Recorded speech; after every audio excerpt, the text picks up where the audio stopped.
Hello friends, स्वागत है आपका मेरे यूट्यूब चैनल दीप क्लासेस में, जिसमें हमारा आज का टॉपिक है भाषा संबंधी चॉम्स्की के विचार।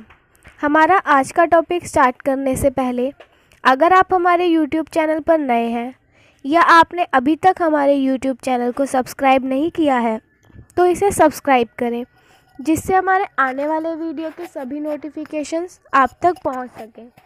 चलिए अब हम अपना टॉपिक स्टार्ट करते हैं। भाषा के संदर्भ में चॉम्स्की का विचार है कि भाषा की प्रकृति को समझने के लिए भाषा विज्ञान के क्षेत्र में सर्वप्रथम मूलभूत आदर्शीकरण की प्रकृति को अपनाना होगा और एक अमूर्त व्यवस्था बनाकर उसके विशिष्ट गुण धर्मों को भी समझना होगा।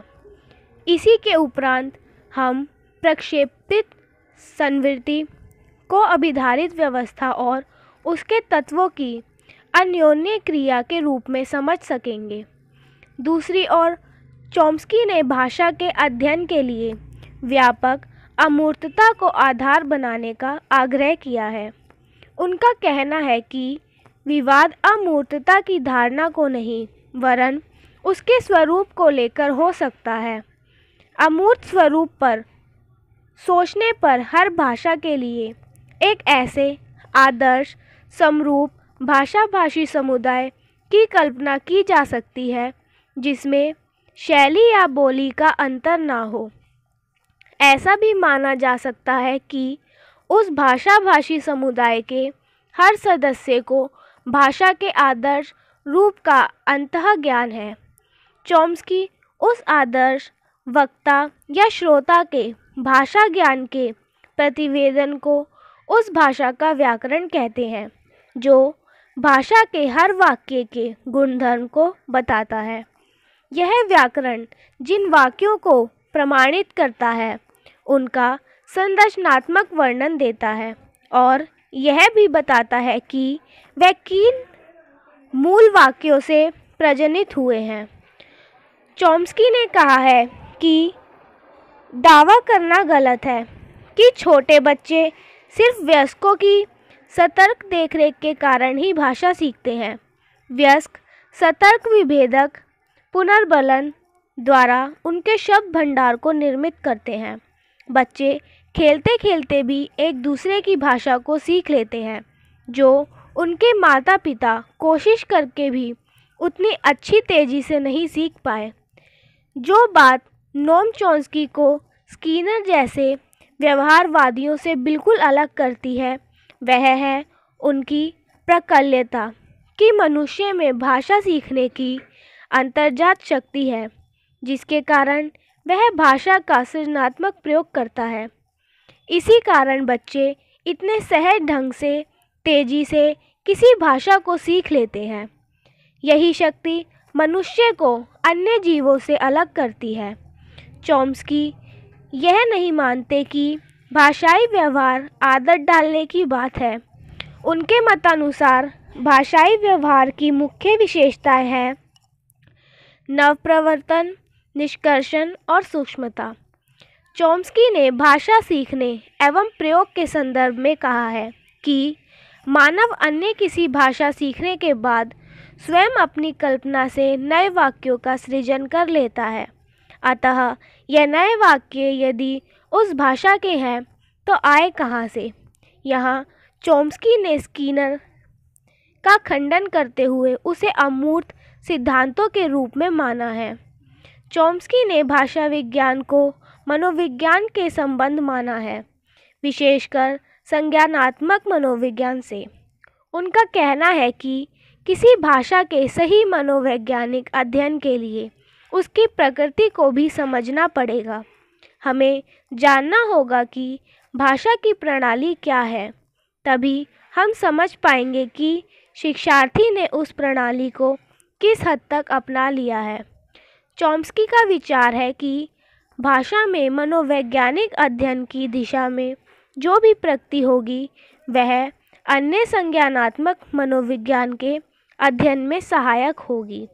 चॉम्स्की के इस दावे का समर्थन दृष्टि प्रत्यक्षण के क्षेत्र में हाल के लिए कुछ अनुसंधानों का हवाला देकर किया जा सकता है। जिस प्रकार भाषा के सही रूप के अध्ययन के लिए चॉम्स्की ने भाषा क्षमता और भाषा व्यवहार को माना है, उसी प्रकार ग्रेगरी ने दृष्टि के अध्ययन में दृष्टि क्षमता और दृष्टि व्यवहार में अंतर बताया है। अतः भाषा के संदर्भ में चॉम्स्की ने एक नई दिशा का निर्धारण किया। चॉम्स्की के द्वारा दिए गए प्रमाण विवादास्पद और चुनौती देने लायक है।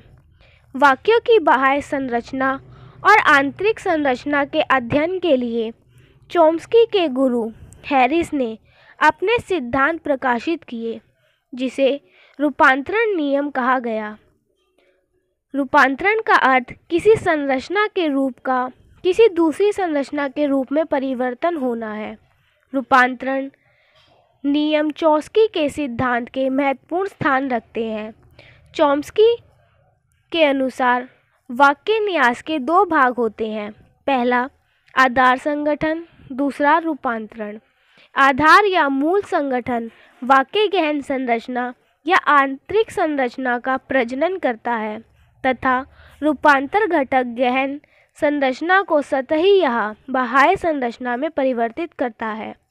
इन संपूर्ण व्यवस्था में सृजनात्मक शक्ति निहित होती है। रूपांतरण को समझने के लिए इस वाक्य की सहायता ली जा सकती है।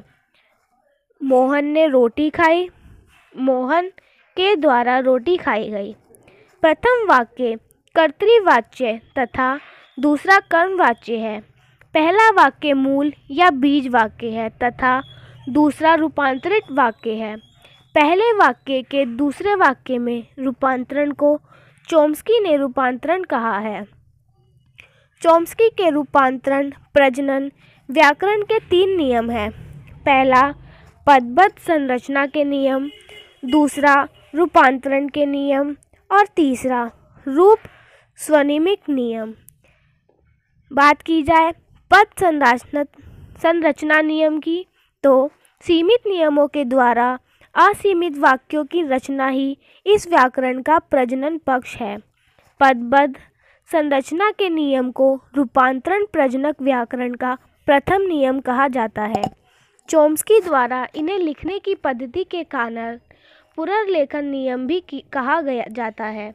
पुनर्लेखन का अर्थ बराबर या जैसे को तैसा लिखना होता है। दूसरा रूपांतरण के नियम। रूपांतरण नियम एवं प्रबंधन संरचना के नियम में अंतर होता है। रूपांतरण नियमों का प्रयोग पदबद्ध चिन्ह पर किया जाता है, जबकि पदबद्ध संरचना नियम में संज्ञा पदबद्ध, क्रिया पदबद्ध, सर्वनाम, विशेषण आदि व्याकरणिक वर्ग के चिन्हों पर नियमों का प्रयोग होता है। रूपांतरण नियम प्रतीकों के जोड़ सकते हैं, घटा सकते हैं, प्रतिस्थापित कर सकते हैं। रूपांतरण नियम 2 प्रकार के होते हैं। पहला अनिवार्य, दूसरा वैकल्पिक या ऐच्छिक। बात की जाए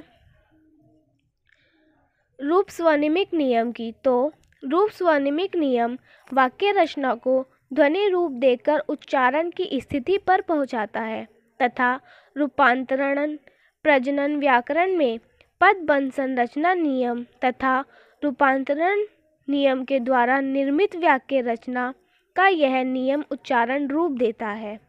अतः चॉम्स्की ने रूपांतरण, निष्पादन व्याकरण, भाषा विश्लेषण के क्षेत्र में विशिष्ट स्थान रखा है।